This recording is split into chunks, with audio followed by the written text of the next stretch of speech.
আমন্ত্রণ রাতের বাংলাদেশে আর শুরুতেই জানাবো শিরোনাম।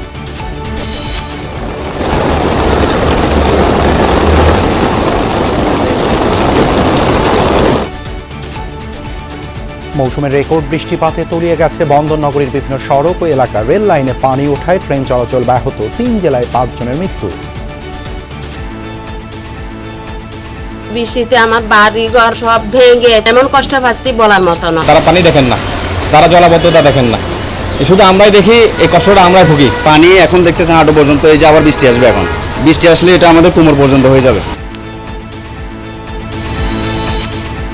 সেনাবাহিনীর গ্রীষ্মকালীন মহড়া দেখতে আকস্মিক মানিকগঞ্জের সিংগাইরে প্রধানমন্ত্রী তারেক রহমান ক্যাম্প এলাকা ঘুরে খোঁজ নিলেন সেনা সদস্যদের। অক্টোবর থেকে স্থানীয় সরকার নির্বাচন, রোডম্যাপ চূড়ান্ত জানালেন তথ্য উপদেষ্টা। 5 আগস্টের আগেই জুলাই জাদুঘর উদ্বোধন।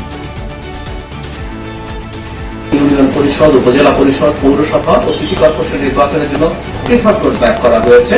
চলতি মাসের শেষের দিকে এগুলো চূড়ান্ত করে প্রকাশ করা হতে পারে। বিএনপিও একদলীয় শাসন কায়েমের পথে হাঁটছে, অভিযোগ নাহিদ ইসলামের। সাভারে এনসিপি সমাবেশে বিস্ফোরণের ঘটনায় গ্রেপ্তার 2 জনের রিমান্ড। এছাড়াও রাতের বাংলাদেশে থাকছে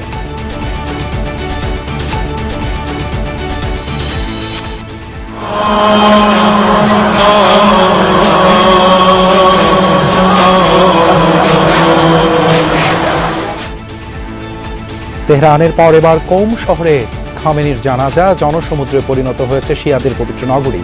কাল মরদেহ নেওয়া হবে ইরাকের নাজাফ ও কারবালায়।